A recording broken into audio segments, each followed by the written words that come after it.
Good morning, good afternoon, or good evening, whatever time it is that you're joining me for this video. Thanks once again for clicking on the PenBoyRoy Fountain Pen Review channel. The subject of today's video is the Esterbrook Estie Oversize Fountain Pen.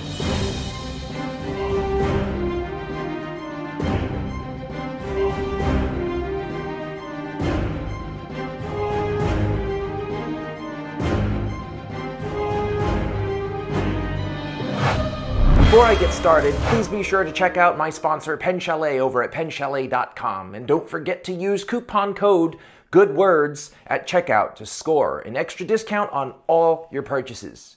Check out the link in the description below for more information when you're done watching this video. Also, don't forget to check out the PenBoyRoy Pentertainment Podcast, where my co-host, Tom the Odd Oink, and I talk fountain pens, as well as have people in the fountain pen industry on the show to talk fountain pens with us.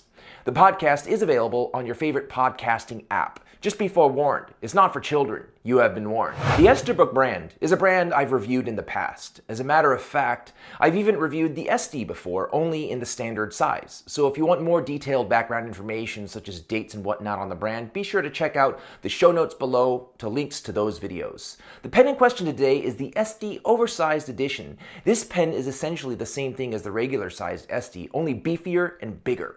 And while there are many similarities with the standard size Estie, there are also significant differences. The pen I will be reviewing here is the standard acrylic oversized Estie dubbed the Honeycomb. That's all I have for the background information. Moving on to the neutral zone, those elements about the pen that are neither good or bad or can be good or bad depending on you. The nib is a number 6 size stainless steel Yovo nib plated in gold. The shoulder of the nib has the familiar scroll work found on other Yovo nibs. Under the breather hole is the brand name. Under that is 1858 to indicate the year that the brand was originally established, and under that is an F to indicate that this is a fine.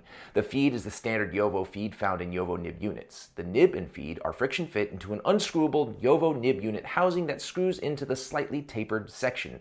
The section threads are a gold-plated metal assembly that screws into the inner threads of the barrel's metal thread assembly. The outer threads are thick, reminiscent of threads used in Montegrappa pens, and are used in capping the pen. These threads are a notable difference with the standard size Estie, as the standard size Estie sports acrylic threads. After the threads is a step that is the start of the rest of the barrel. The barrel is a New York City dirty water hot dog style shaped barrel that tapers to the rounded end.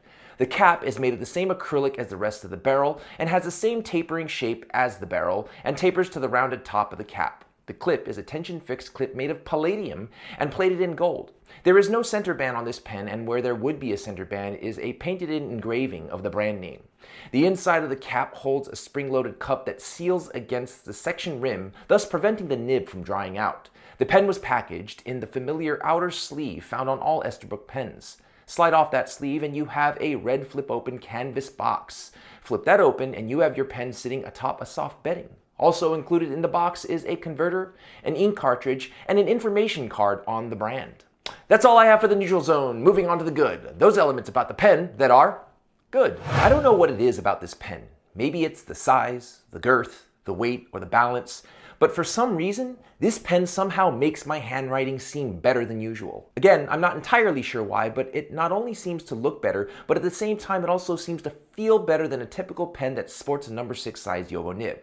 I have a buddy that also has a black oversized Estie, and he tells me the same thing. As a matter of fact, he has about a dozen or so other pens, and some of which cost more than the Estie Oversize, and he maintains that his Estie Oversize is his best writer. Now, I don't want to say that this pen is my best writer, but I have to say that I am actually finding it very difficult to find a pen in my collection that is this perfect in terms of overall balance, weight, and comfort.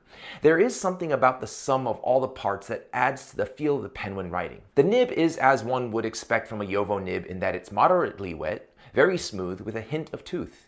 It's a wonderful writing experience. I find that while it can post, I don't think it's all that secure when posted. I don't even think it's necessary or even practical to post it, especially when it seems just so perfect unposted. Being that the pen is made of acrylic, it's rather light compared to how it looks. Aesthetically, it's certainly a looker. One of the things I really appreciate about the Estie pens is how well finished the polish is on all their pens. It's so smooth and shiny that the acrylic has a beautiful depth that causes somewhat of a cat's eye effect as light passes through the barrel and redirects the colors. I very much enjoy the cracked look of the different colors mixing in with each other. When it comes to the build quality, as I said, it's lighter than it appears to be, but at the same time certainly feels totally solid in the hand and firm. It's very well made. That's all I have for the good. Moving on to the bad. Let's talk coin. The Estie Oversize fountain pen in standard acrylic has an MSRP of $250 here in the US. With retailers online, you can score this pen for $200. That's a bump up of $44 from the $156 price tag of the standard size Estie. Now, depending on who you are, that bump may or may not be worth it. That's really a matter of personal preference.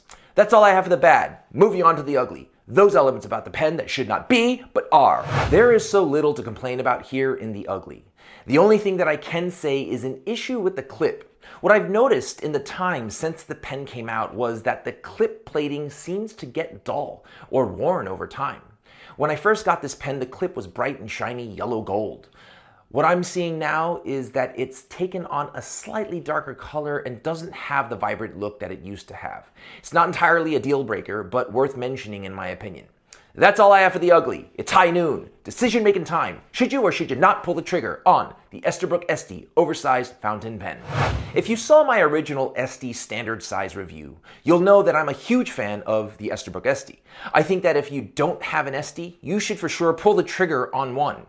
The same goes for the oversized. I personally think that the oversized Estie is actually the best version of the Esties out there.